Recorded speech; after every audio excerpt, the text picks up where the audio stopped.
pouvons nous rasseoir. Il disait merci à papa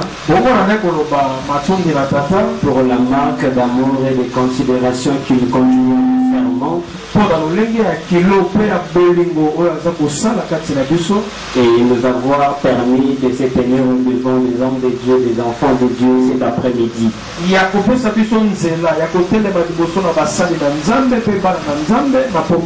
Pour partager une toute petite pensée que le Seigneur nous a mis à cœur. Nous sommes dans une soirée de bénédiction que nous avions été invités, intitulée la soirée de bénédiction Bukulaka.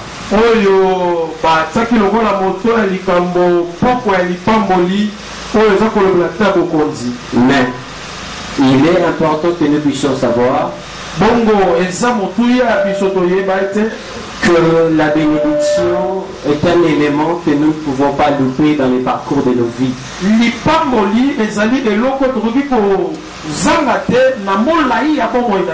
Mais aussi c'est un mot qui est assez utilisé.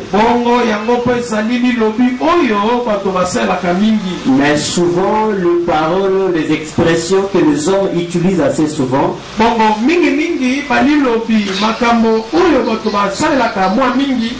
fois il y a une mauvaise interprétation par rapport à la chose. Ainsi, chaque chose a sa meilleure signification et l'homme est appelé à comprendre cela.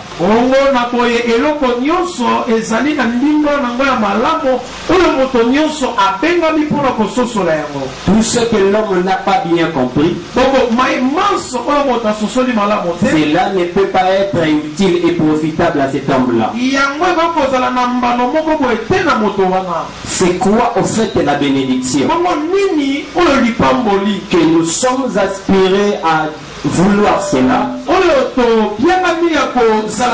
C'est quoi la bénédiction qui doit être un objet de recherche par chacune de personnes? Je réfléchis un petit texte. C'est juste un petit extrait dans Hébreux chapitre 7. Et le verset 7 également. Or, c'est sans contredit l'inférieur qui est béni par les supérieurs.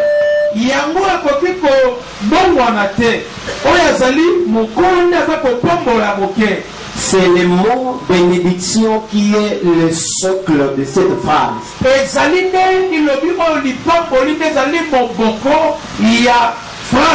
Dans toute la Bible, le mot bénédiction ne fait que revenir.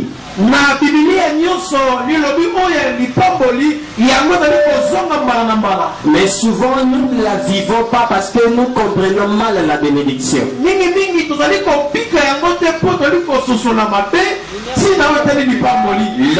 de ce Épître aux Hébreux, il parlait bien sûr par rapport à Abraham, mais arrivé à un point il disait,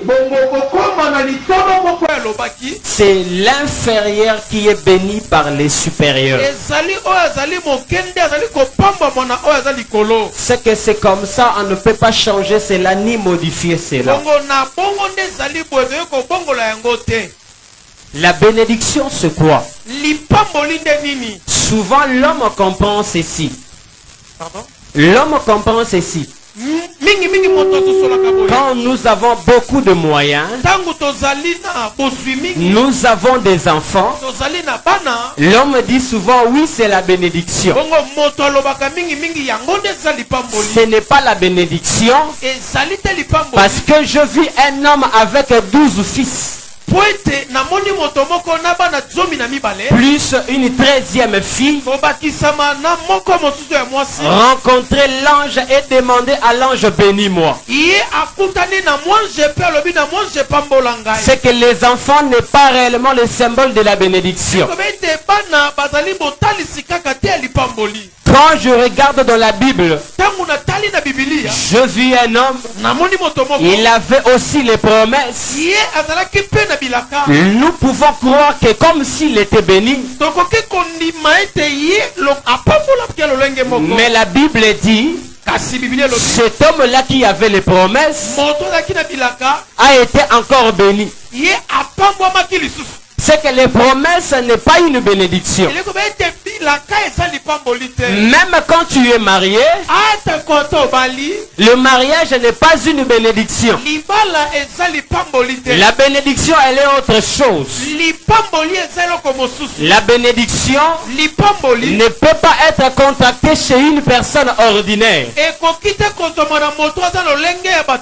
Parce qu'elle-même, elle est au-dessus de la portée de l'homme.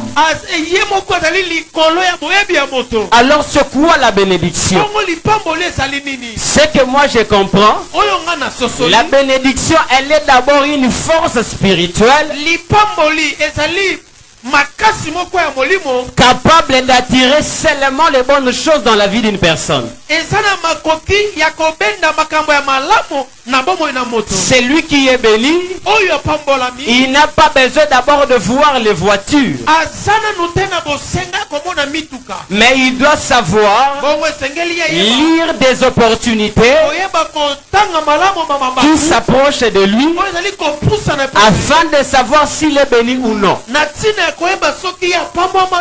La bénédiction, elle doit être accordée par une personne supérieure. C'est pourquoi dans la Bible dit ceci: l'Éternel t'a béni, il a même béni le fruit de ton travail.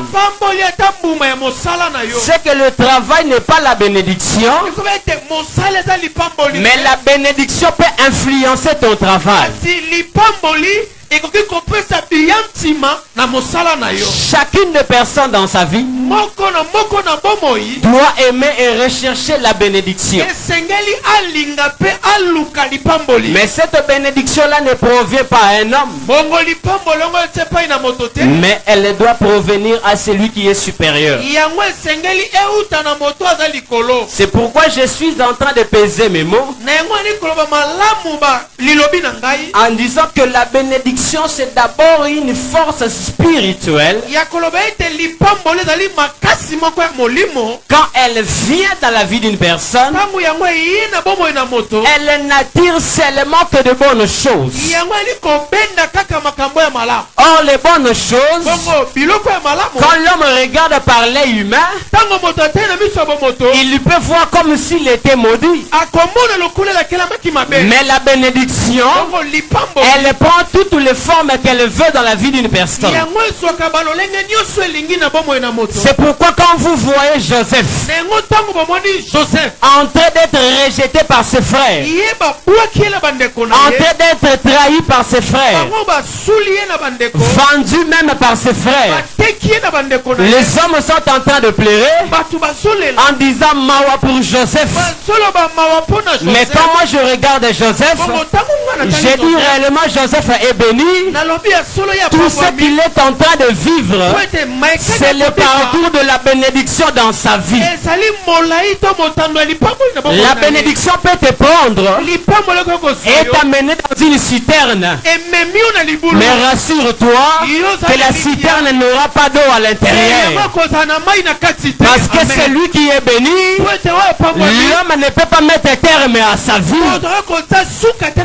C'est lui qui est béni, il est en train d'évoluer dans un monde où le diable n'entre pas. C'est lui qui est béni, il n'est plus le fils de son père ni le fils de sa mère. Parce qu'il est conduit maintenant par la bénédiction. Quand la bénédiction vient, souvent elle dit à l'homme, quitte la maison de ton père. C'est que c'est toi qui vois cet homme-là comme ton père. Mais la bénédiction ne le voit pas comme ton père. Mais la bénédiction voyait le père d'Abraham comme inférieur à Abraham. C'est pourquoi on lui dit quitte la maison de ton père. C'est quoi la maison du père? C'est le ventre de la mère que l'homme est appelé à sortir afin de commencer un nouveau parcours. On a dit à Abraham sort. C'est que c'est ce jour-là que la bénédiction a enfanté Abraham. Or celui qui est enfanté par la bénédiction, il ne peut pas rester dans la maison d'un père qui est étroit. C'est pourquoi nous devons chercher la bénédiction. Nous devons aimer la bénédiction. Nous devons tout faire pour savoir que nous sommes bénis. Et c'est lui qui est béni. Toute sa vie ne demeure plus la même. Tout celui qui est béni, quand il fait un parcours, on lui voit un homme normal, mais la bénédiction a déjà transformé sa vie. C'est pourquoi ce jour-là, il était dans la forêt, il hébergeait les troupeaux de son père, mais quand la bénédiction est venue, la Bible dit, Saoul craignait David, parce que l'Éternel est avec lui. La bénédiction, ce n'est pas l'argent, mais la bénédiction, c'est l'Éternel marcher avec l'homme. La bénédiction, ce n'est pas les parcelles, mais la bénédiction, c'est la main de Dieu qui repose sur l'homme. C'est pourquoi quand on le regardait, on lui connaissait comme quelqu'un qui pouvait prendre l'armure de Saoul afin de combattre David, Goliath. Mais quand il a compris que cet habit-là n'était pas pour lui, il a abandonné cette armure. David commençait à sortir. Mais quand il partait, Saoul pose encore la question: de qui est-il fils de cet homme? Quand il posait cette question, n'est-ce pas David provenait dans son palais? Quand Saoul posait la question par rapport à David, c'est qui ce fils? Il est qui son père? Je me demande souvent, où est-ce que David provenait pour que Saoul pose cette question? Il provenait dans sa présence. Mais quand il est sorti, il n'était plus la même personne. Parce que la bénédiction, quand elle touche une personne, elle ne veut pas que l'homme donne la définition qu'elle avait donnée auparavant. C'est pourquoi la bénédiction, nous devons la rechercher, nous devons l'aimer, parce qu'elle changera nos vies. Tout celui qui n'est pas béni, même devant des opportunités, aura tant. Celui qui n'est pas béni, même à sommier l'ambassade la tenzulugavant. C'est que même les pamboliers à mesure ya kopekisa elamba ebe bavant la vie à mutu. Amen. Celui qui est béni, même Satan a du mal à resaler ma be pour pambama. Amen. Yango na bomo inabiso. Nous sommes appelés plus à luka abilo et bangi sarate. To luka d'abord to pambama. Amen. Ce qui pambami li pamboli et resala nyonso na bomo ina. Amen. Ce que pambami reforcer makambo belete pour nzamba go faciliter makambo. Amen. Ce que pambami oza na difficulté bana go luka ba aide ya batu parce que nzamba go la vrai soutien na yo. Amen. C'est que la crise d'aujourd'hui, nous ne sommes pas bénis. nous devons chercher la bénédiction. C'est pourquoi la Bible dit, quand il s'est approché de son père, le père a senti l'odeur. Le père lui-même a dit, mon fils est comme un jardin béni par l'Éternel. Le fils avait d'abord pris les habits pour que les habits puissent se couvrir. Mais quand il s'approche du père, au lieu que le père reconnaisse les habits, mais le père est en train de sentir l'odeur d'un champ béni par l'Éternel. Et malgré que la voix était de Jacob, le père ne pouvait plus refuser, parce que les champs bénis par l'Éternel, l'homme ne peut pas refuser de le faire du bien. C'est lui qui est béni par l'Éternel. L'homme ne peut qu'attester cette bénédiction-là. C'est pourquoi même quand le père a dit, ce sont les habits ce sont les mains d'Ésaü, mais la voix, c'est la voix de Jacob. Qu'est-ce qui a poussé le père de bénir quand même? C'est la bénédiction. Amen. Ce n'est que la bénédiction. C'est que la bénédiction, elle est comme la grâce qui empêche à ce que l'homme te prive les faveurs divines. Parce que le père pouvait refuser. Il y avait la confusion. Mais il ne pouvait pas parce que celui qui est béni est déjà béni. Mais c'est le supérieur qui bénit l'inférieur. Et ce soir, nous avons besoin que le supérieur nous bénisse. Nous avons besoin que celui qui est haut placé nous bénisse. Parce que quand le Père l'a béni, le Père a dit, je l'ai béni et il sera béni. Papa est bagi que o apamboli wana simezalaki Jacob. Mais comment il était incapable d'avoir nilango. Pour nzambe soka pamboli mutasa nini? Apamboli. Mutu apambami na nzambe ana befort et bete bonza basa nini? Apamboli. Mais l'erreur de l'homme, nous cherchons à ce que celui qui doit nous bénir doit toujours nous dépasser en tout et pour tout. C'est ça la plus grande erreur. C'est lui qui doit te bénir. Ou c'est lui qui doit déclencher la bénédiction dans ta vie. Il ne peut pas être ton supérieur en tout et pour tout sur le plan matériel. C'est pourquoi je vis une histoire dans la Bible. Je ne peux pas m'en passer pour te le dire. J'ai vu cette personne-là en train de sortir cette phrase. Elle disait, ma fille, je voudrais maintenant assurer ton repos afin que tu sois heureuse. Qu'est-ce que le repos que Naomi voulait donner à Ruth? C'était d'abord le mariage que Ruth cherchait et le droit de rachat. Quand Naomi disait ça, il y avait plusieurs personnes qui commençaient à refuser. Non, tu ne peux pas la bénir. D'ailleurs, toi, tu n'as pas de mari. Tu es veuve. Tu n'as plus même de fils. D'ailleurs, si tu étais capable de donner une personne le mariage, tu devais commencer par toi-même, par te remarier.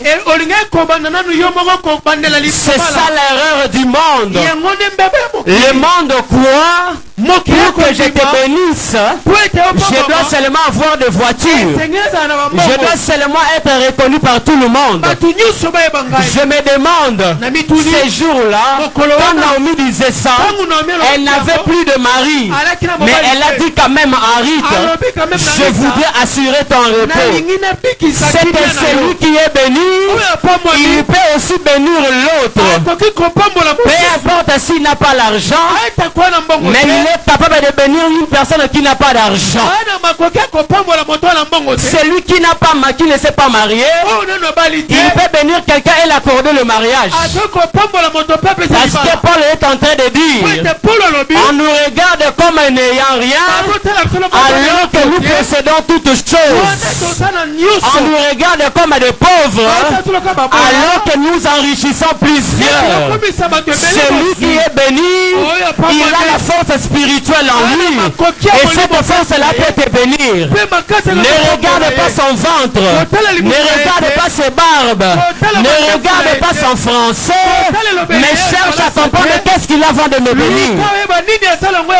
S'il a quelque chose venant de Dieu, je te le dis, accroche-toi à lui, il va te bénir. Jacob était un vieillard, mais quand il est entré en Égypte, il a béni Pharaon, le maître des doubles demeures. C'est que pour que tu sois béni par moi, tu n'as pas besoin que je sois président, mais tu as besoin que tu te rassures que j'ai Dieu. Parce que la bénédiction, ce n'est pas l'argent, ce n'est pas avoir les pasteurs, mais c'est d'avoir Dieu. Celui qui a Dieu, il est béni. Celui qui a Dieu, il est supérieur. C'est pourquoi, quand il est entré en Égypte, on lui regardait comme un vieillard. Mais ceux qui ne le savaient pas, et ils craignaient Joseph. Mais il y avait quelqu'un qui avait rendu Joseph Joseph. Celui qui avait rendu Joseph Joseph, ce n'était pas d'abord Pharaon, mais c'était le père Jacob. C'est pourquoi quand le père est venu, toute l'Égypte devait savoir qu'il y a un homme qui est différent de Joseph est entré. C'est que ce jour-là, j'ai compris que Pharaon, s'il était d'abord le fils de Joseph, parce que Joseph a dit Dieu m'a établi père de Pharaon, alors que c'est le père, le supérieur qui bénit l'inférieur. La bénédiction de Joseph provenait de Jacob qui est le père. Alors lui-même Jacob, qui est-il? C'est que Jacob, il est de la famille de Naomi. Il est de la famille d'Isaac. Il est de la famille d'Abraham. Il est de la famille de Moïse. Il est de la famille de Jésus. Ceux qui détiennent les Bokulaka. C'est pourquoi si tu as un homme qui a les Bokulaka, ne te dérange pas. Il est capable de te bénir. Parce que ce qui bénit, ce n'est pas d'abord l'imposition de main. C'est d'abord la force spirituelle qui sort par les paroles. Or, quand les paroles sont sorties, tu peux retenir la parole. Parce que la parole, c'est Dieu. Retenir la parole, c'est retenir Dieu. Si tu ne peux pas retenir Dieu, c'est que la parole par la bénédiction a le pouvoir supérieur. C'est pourquoi il était souverainement élevé. Au devant de son nom Jésus, tout genou fléchira et toute langue va confesser qu'il était béni par un homme qui a le Bokulaka qui s'appelle Jésus.